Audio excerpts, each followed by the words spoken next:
morning. Welcome to another edition of the British Business Podcast. We're down here in the M restaurant in Canary Wharf. It's a beautiful day. We've got amazing views over London. And I'm delighted to welcome Philt Thomas, a businessman. What is it you do, Phil? Good question, Michael. And one I always dread at dinner parties because what do you do? A lot of people get to say, oh, I'm a bricklayer, I work for the government, or I do something. I've got a marketing agency, which I'm very proud of. I've grown up over sort of 20 years, and I've got a financial business that does stock market stuff. I can tell you more about that.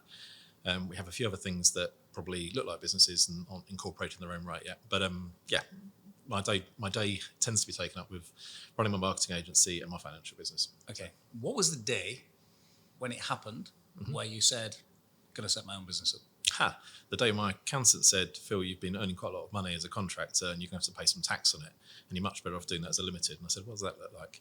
And that was why, that's not the reason most people go into business, I think. I did it because it was convenient. And then I only employed someone because I was doing someone a favour. And that was many years ago. And a friend said, oh, I've just been let down for a university placement. Can you employ me for a year? And I thought, I've never employed anyone. What does that look like? And he was a programmer, a computer scientist like myself. And took him on for a year. Actually found it very useful to have a member of staff and tried replacing him when he went back to university, only to find the next person was very, very different. Also good, but different set of skill sets. So I had to take another person and then I had 2 and 3 and 5.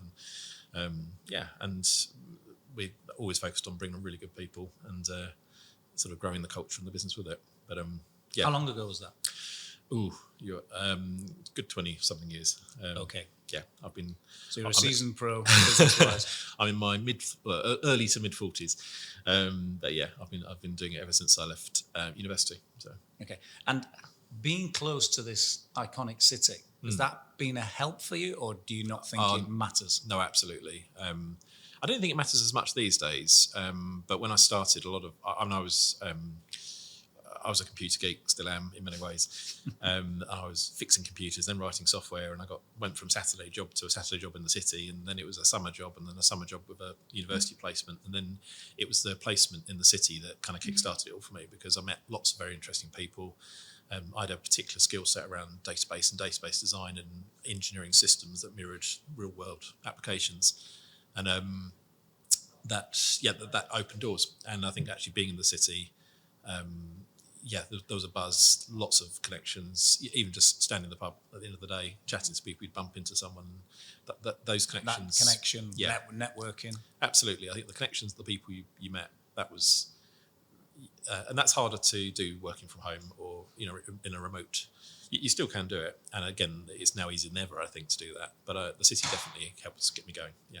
Fantastic. And introduced particularly around the finance side. I mean, London's got a huge, massive financial hub. I learned a lot very early about how the city worked and stocks and things like that. So one of your businesses is called London South East, is that correct? Yes. Okay. That's got a connotation. Yes. Very deliberate, I guess. Well, it's a mixed blessing. It's the website address is lse.co.uk, which I bought in 1998 while working in an investment bank, actually, as a programmer. And I spotted it, went, that looks like a nice URL. I'll have that. And wow. I did.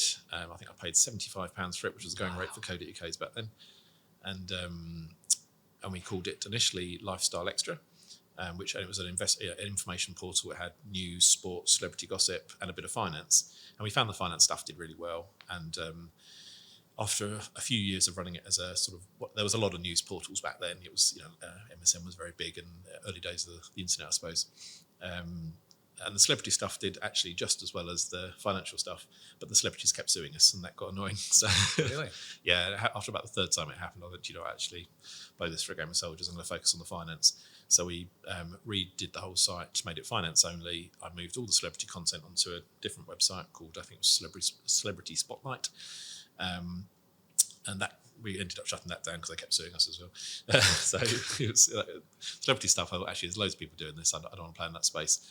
Whereas finance, we were aggregating really just helping people choose their investments, understand what their portfolios were worth, and tracking what was going on in the markets, and did very, very well doing that. And the minute we went finance only, it was skyrocketed. And when did you then go for the wonderful brand name? Well, London South East. Well, Lifestyle Extra didn't make any sense at that point because it wasn't so much lifestyle, it was finance. And we were trying to find a finance name that fit the URL, which is not how you should choose a business. Retrospectively, that's really important. A lot of viewers and listeners out there will be thinking about that. They'll be thinking about setting up the business. They'll be thinking about a business name. They'll be thinking about the URL that goes with it, because those are the types of questions and dilemmas that they come across all the time. Oh, somebody's got the URL that we want. If it's any good, someone's got it. Yeah. And that's a uncomfortable truth these days, unfortunately. We've just set up another spin-off business, and I paid a couple of £1,000s for the domain because someone already had it. I was quite pleased with that as a purchase. So they weren't using that domain? No, it was sitting dormant. It was dormant. They'd invested in it to buy it? A domain broker held it. They're a portfolio broker. They'll have 100,000 domains, or probably more, and they'll go, that one's worth this. And I put the asking price in because I wanted it as a name. But choosing a business name is really tricky because you have to check all the social media assets available now. But it's a standard check we do. You have to make sure the URL is available. Ideally, .com if you're ever going to do anything outside the UK, and the .co.uk. I tend not to advise going to the other business, but I tend not to advise people go for some of the more unique domains. The dot, whatever it happens to be. Okay. If you're unless you're in a very defined niche. So is there a reason for that? Well, I have my other business is a marketing agency called Revive Digital, and we have Revive.digital. We did that quite a few years ago. People still say, and literally someone this morning said, "Is there a .com on the end of that?" And I just say, "No, it's a .digital." But you just have to be prepared to answer that question forever. So it's if you can get a .com or a .co.uk, it's just a lot easier, and people are still attuned to that. But yeah, most of the good ones aren't there. I always say to people, don't choose a domain that could be misspelled.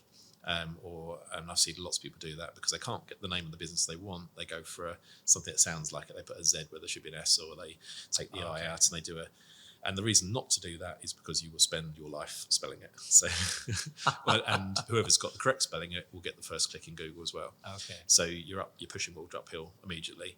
So it's worth paying a little bit for a domain, basically. Nice. I mean, we helped an Irish company launch last year, and they had the IE, but they didn't have the com, and the com's £12,000. I think that's what you're going to need to pay for it if you want it. You can negotiate usually, but yeah, domains. And there's a reason why it's £12,000. Well, it's a bit like property in some respects. There's a going value.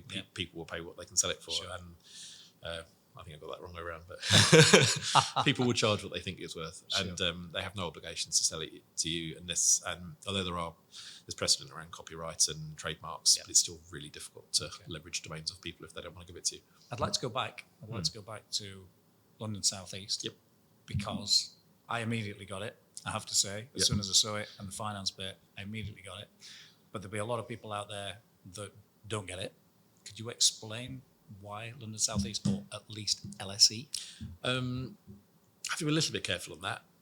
Okay. Well, no, for good and legal reasons. Okay. But the name has a mistake value because there's also the London School of Economics, the Liverpool School of Education, and the London Stock Exchange. So it's not just one. None of them held trademark for that. None of them actually held it in the first place. There are several. Yeah, there's obviously the Stock Exchange. The London Stock Exchange. The London Stock Exchange, the LSE Group, which is actually Group. what their trademark is, LSEG. Okay.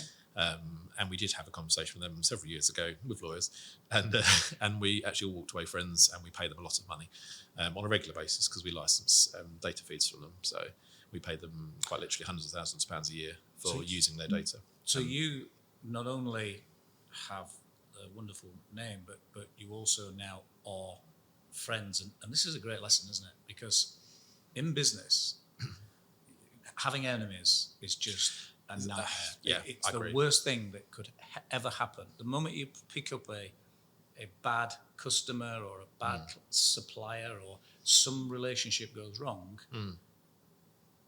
the fallout is huge. So could you just explain a little bit? Because more and more people ask me about legal side of their business.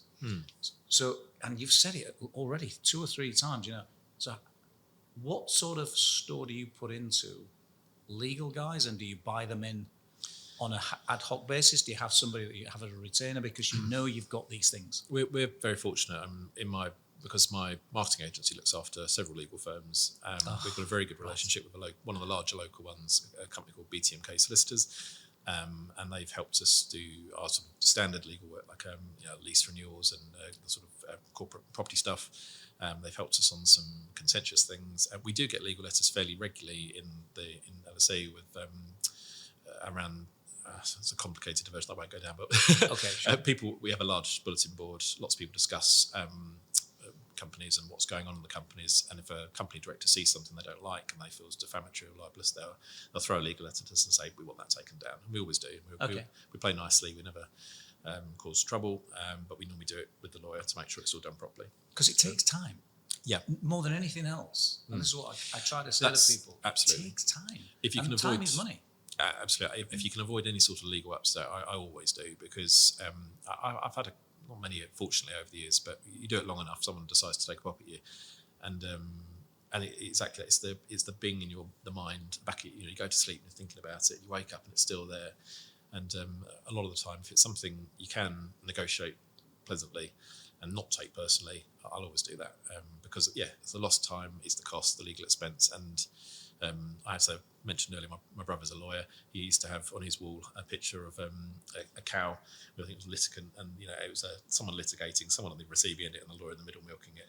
The only person that ever wins is the lawyer. That's fantastic. Yeah, there's a truth in that. The lawyers will defend one company and they'll attack it on the next day, and that their job is to make that transaction happen. They win either way. Sure. So London South East. Yes. What is it? What does it do? It's the UK's largest retail investor portal. So if you buy or sell shares individually, either through your ISA or your pension, and you want to know what's going on with that share, you will whack into Google Vodafone share price or Greatland Gold share price, or any of the many companies listed on the UK stock exchanges, and up we pop, normally in the top position, and you'll click into our site and find there's a plethora of information, including the price, obviously, its share charts, the trades, who's buying and selling, any news, regulatory announcements, fundamental data, accounting details, profit and losses, all that sort of stuff. So there's a lot there, and a community as well. A big community. Yeah, I was just about to say that. An inventory and a community. Yeah. That you can rely on, and it's like almost like a cushion to be able to help you with your share dealing.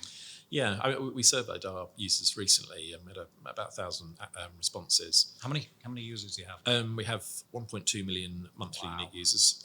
We have around about 250,000 registered users that are registered for the free service, and we have a few thousand paying customers as well. So it's a sort of very variable tiered. Most of what we do is completely free. Okay. 95% of it. So if I'm a potential client, yep, and I wanted to do that, I'd look out on the internet. Mm-hmm. And the web address is? The web address is lse.co.uk. Okay. I go on there Mm-hmm. and I look around and I want to become a client. What are the starting points for me? Where can I start at the beginning?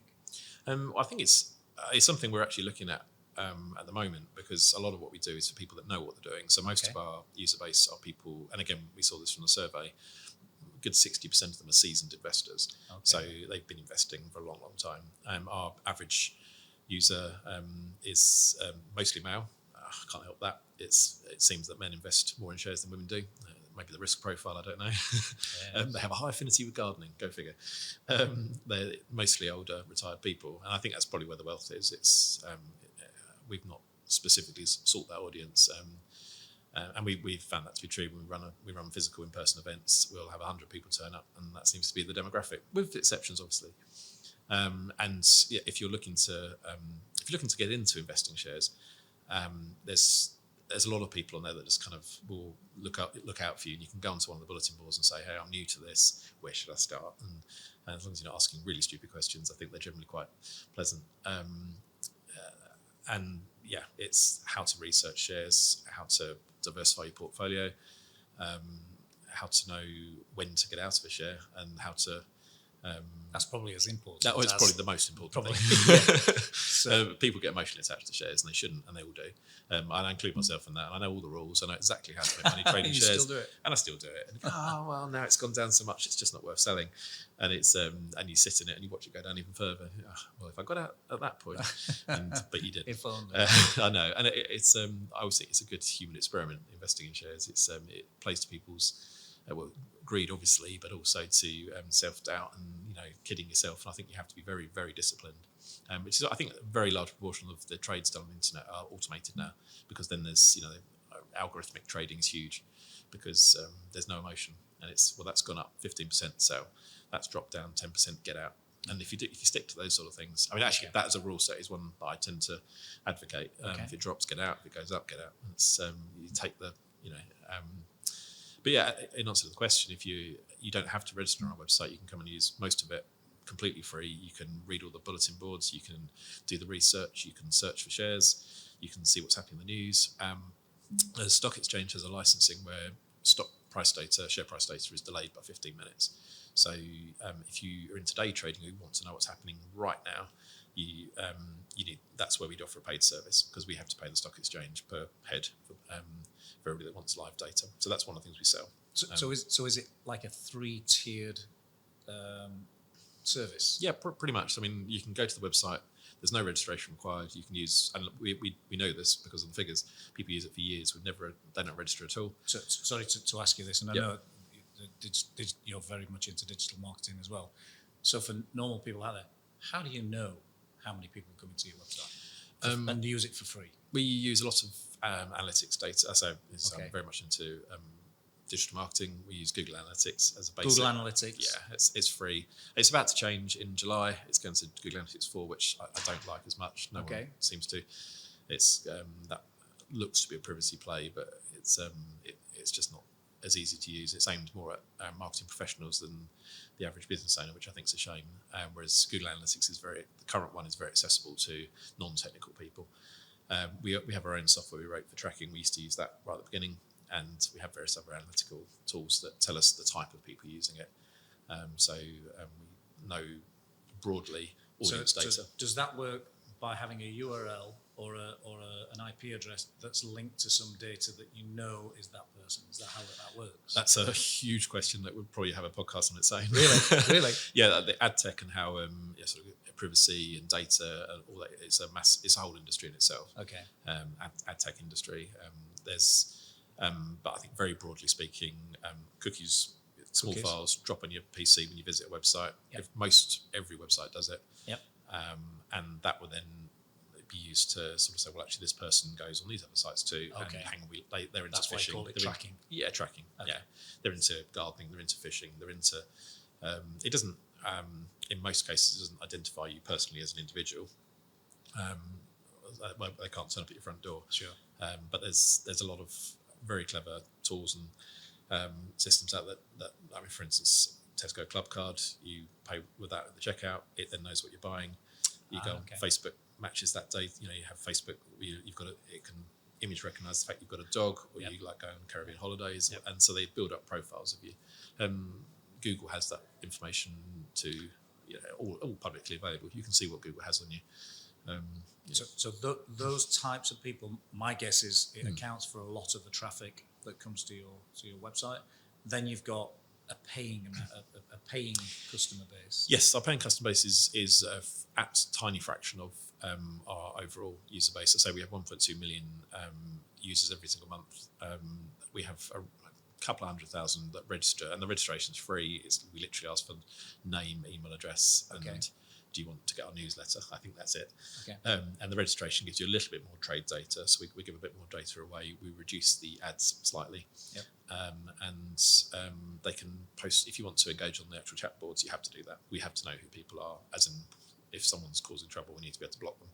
So we moderate the chat boards. So most people register for that. And then we do have a paid tier, a couple of thousand paying customers. Subscription based? Yes, and they pay monthly based. Yeah, it's about £30 a month for the entry one, which gives you live price data. And we have what's called level 2, which is what more advanced traders tend to use, so they can see who's asking to buy and sell a company, so you can get an idea of which way the share price might move. And and we again those things we have slightly more advanced tools and tracking. Better tools for investors basically. Okay, and that's predominantly your 3 customer groups. Yes. Yeah. Any plans for the future to diversify or introduce other things? Are you thinking about that? We have many plans. Come and go. No, debate. Then not frivolously. No, we very much have a roadmap of where we want to go with the Fantastic. business. So is it a 1-year plan? Is it a 5-year plan? How do you both? And I actually think you have to look at the immediate. What can we do now? Okay. So do you go 90-day, 1 year, 5, or is it something different? I do it slightly different in my marketing agency. In our marketing agency, we do 90-day planning 1, 5. In LSE, we tend to do quarterly planning, that sort of as a rolling thing, but with slightly longer term objectives. The challenge, anything online, is it changes so quickly anyway. Okay. So the world moves very, very fast. At the moment, AI is the buzzword of the moment. How do you build that in to your goal setting criteria? Because you know that the internet and digital move so fast. Do you almost have a contingency? Because I know that I talk to a lot of property builders and certainly commercial builders, and they put in a contingency at 10%. And then the pandemic came, and that went up to 25%. Yeah. I built a house and we spent £100,000 more. Yeah. It's incredible. So how do you do that? Because you're right at the forefront. You're the cutting edge. I think it's with property, you are physically building bricks and mortar. It doesn't tend to run away or change or move direction, and the types of bricks don't necessarily change. And, very true. But absolutely, here we're saying with the cost of the materials, that was ridiculous. And yes. we similarly were looking at sort of property projects. But with what we do, I think we have to say this is where we'd like to be in 3 years. But if the world changes, we change it. So it's a flexible. I think anything internet-based, planning more than a year out is foolishness anyway.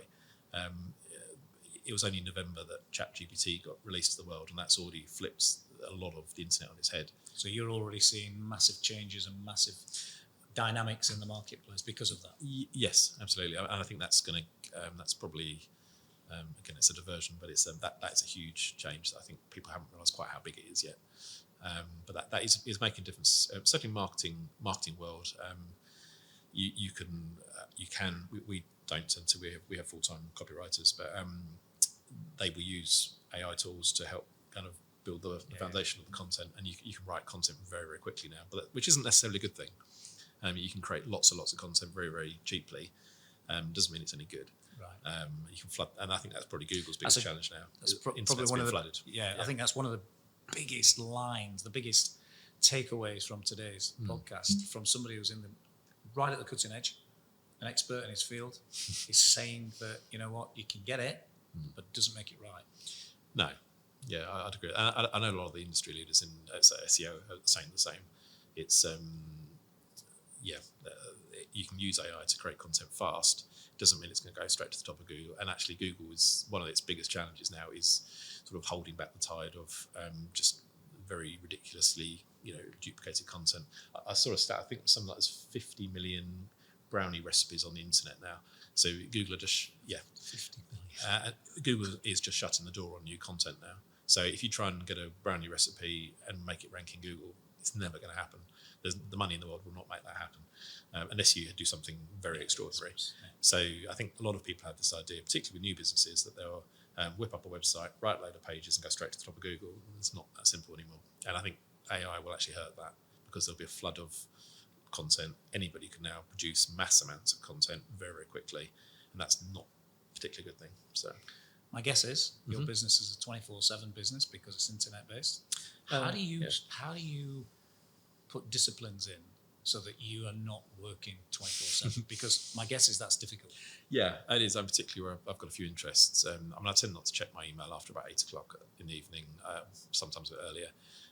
I've discovered the focus mode on my iPhone, and I will put that on focus when I sleep, because otherwise my phone will light up the whole night long. I'm in various WhatsApp groups with a lot of Americans on it, so they will go all through the night. And you're absolutely right. I think actually the flood of information is a challenge in itself. Yeah. And also I don't think, particularly with my marketing hat on, I don't think it's healthy to be dealing with client issues in the evening or very early in the morning. So I tend to specifically wait to office hours to deal with, even if I may have seen the email at 9 o'clock in the evening, I'll wait till the morning to respond to it, unless it's urgent, of course. Sure. So, and that's, I think, just discipline, because you can. It's absolutely 24/7. If you work internationally, it really can be. And we have a few American clients, and they'll be emailing us through the night as well. It's like, well, you have to stop sometime. Sure. What does the future hold for London? For London South East. That would be telling. Okay. No, what can you tell us? What can I say?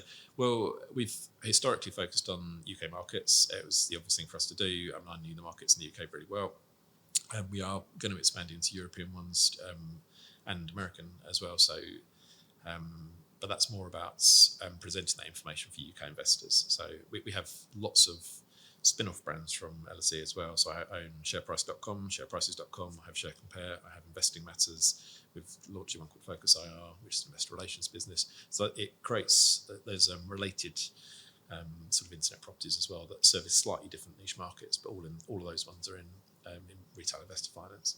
So we're strengthening our service for companies themselves. So we get a lot of PLCs that talk to us about how to reach our audience. So we've got 1.2 million users, and if you're a small AIM-listed mining company, we've probably got most of your shareholder base on our website.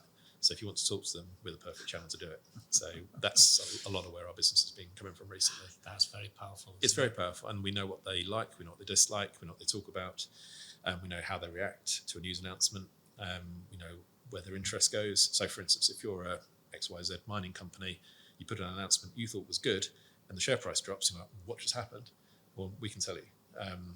They're talking about on the boards, this is the language, this is the sentiment. We have sentiment analysis tools.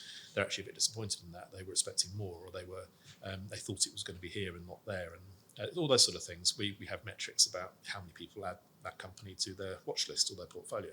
So we can say, well, you put that announcement out on Tuesday, and there's a big spike in interest around your company. And the volumes of chat went up, and actually we can see the liquidity in your company. There's more people buying and selling. We've added to your shareholder. So there's a lot of information we have. Wow. It's the power of the community. But yeah, that's where we're certainly seeing growth, because companies need to talk. And there's a big push in the UK, particularly at the moment, about PLCs reaching the retail investor. I think it's aligns with what UK PLC needs to do. Is they need more Joe Public buying into stock markets and investing in companies. So companies in turn are trying to attract more Joe Public investor rather than just banks. So you're wonderful people in your business that you work with. How difficult has it been over the last 2 or 3 years to recruit, engage, and retain staff? Has it been difficult? Ooh, that's a great question. We've hadn't, and there's lots of different. In the two businesses, I have 10 staff in LSE. We've grown our team over the last couple of years. We're just very careful about who we bring on because it's a small company. I'm very precious about the team and the skill sets. We've brought some very good, very skilled people. Must they have some knowledge and experience of share dealing? I think most have, but no, it's not actually. It's not a requisite. No, okay. It depends what they're doing. But I don't want to use the COVID word, but no. the pandemic, I think, changed a lot of people's mindsets around recruitment, and it's been sort of perfectly paired with cost of living and sort of Russia and the whole macroeconomic situation. So a year and a half ago, it was very, very difficult to recruit, almost impossible. People weren't moving. We found it particularly with software developers. We couldn't get them. They just weren't moving. They went into, I'm ignoring the world right now. Wow. Yeah. And then London, I think, had exactly the same problem. We have a lot of London clients, so they were just going, we'll keep pushing the price up until they say yes. So these guys that were being offered 30 grand in the city will suddenly been offered 50, then 60, then 70. Like, they've got 2 years experience. They've been offered 70 grand in the city. This is crazy. And they still couldn't get them. And so there was this artificial bump in certain sort of sectors of recruitment where the salary prices went for the roof. That's fascinating. And it created a very odd problem. Cynically, when we didn't quite go into recession, but businesses are struggling. America's firing people left, right, and centre, particularly in tech. and we've got a lot of recruitment clients as well. So we have a top-down view. There are a lot more candidates out there now. So companies are definitely finding it easy to recruit. So there's been a real shift. Definitely, yeah. In the last few months, I'd say there's a lot more. We found it easy to recruit and retain. Actually, I think we've always focused on culture and actually looking after our team. Our people are, with any business, it's the lifeblood of your business, and you're only as good as your people. So we've always invested, but it was very, very difficult for a while to actually get anybody new. But yeah, it seems to have shifted now. So okay. So Phil, is there anything that we've missed? You've given us so much insight today, and I thank you so much. I've just said we could have done another hour easily on so much content. Is there anything that we've missed that there are some real serious nuggets that you think, actually, let's get this in? Definitely want to find out what the email address is for you, so anybody that wants to give you drop you a line or whatever. Is there anything? There's probably lots of things we got to say. We could talk about everything. I think in terms of business, I always think it's good to get out and meet people, make connections. We come across a lot of companies that are starting up and they're almost focused solely on making the money.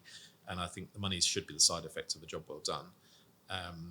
If you aim for money, I think you often fall flat or people kind of see through it. Whereas if you aim for great customer service and actually look after people and do a good job, then you can charge the money. But people often get that backwards. So that's something we've focused on in both the businesses. Our marketing agency particularly, we focus on great customer, getting the result for the customer. It's very easy in marketing. If someone spends £1,000 and they make £5,000, they come back. Why wouldn't they? Exactly. So it's about how do we get the result for the customer. Our line in that business is celebrating our customer success. So that's how we position ourselves in that business. And in LSE, it's about actually, I always say it's very easy getting the first click from Google. You want the second one, so that the people can pay for traffic, things like Google ads or social media marketing or ranking top of Google. But you want that person to come back, and they only come back if you're offering a good service. So that's been probably the biggest thing that. But you have got a dilemma, I'm guessing, in that yes, it's digital, yes, it's the internet, but you've just said something there about people being really important, and there's got to be a smooth transition or even a real good partnership between the two. Do you think? Well, you obviously have you know what you're doing, but. Yeah. How do people make that fusion? Because that's difficult. Between as in people and online? Yeah, because you've got the clients who are physical people. They are making those decisions and they're going on for information from a digital source. So how do you create connection? Or? Yeah. So my guess is you'll have a chat. You might have a chat bot, which is electronic, but I know when I click on a chat bot, I never want to have automated chat bot. No. I want a person. Yeah, we don't. I mean, we couldn't engage with our customer base on that level, but on a one-to-one level, because you've got so many. There's 2 million. I'd have to, 500,000 You've got staff. 35 staff. You've got 1.2 million. Yeah, it doesn't. The numbers don't work. So, but what we do is create community, and we've done that in a few different scenarios. But the idea that, again, if you take the typical investor, they'll often be researching of an evening. Sunday nights are actually very big for us online. Wow. Weirdly, people sit down, they've had their dinner, and they go, "Oh, what's going to happen this week?" And they go onto a website and it's cold information. But if you put a little counter that says, travel companies do this, 17 other people are looking at this page right now. Yes, you feel like you're there with other people. Okay. So you've suddenly go, I'm not here alone. Okay. And then we have it with the actual, it's not chat bots, it's discussion forums. So we get around about 10,000 posts per day on our website. The new content that people put in on there. So if you've just bought into this new company, you go onto that chat board and you see all these other people that have also just bought it, and you go, "Oh, did I make the right decision?" Well, we think so. Yeah. And this guy goes, "Well, actually, no, I'm not very confident." Oh, hang on a minute, and it gets the engagement. So you get the engagement through the community. We couldn't engage on a one-to-one with all our customers like that. Wow. I don't want to stop this, but unfortunately we have to draw the line. And what another fascinating morning here at the M Restaurant. Phil, thank you so much for coming in. Pleasure. British Business Podcast viewers, listeners, until next time.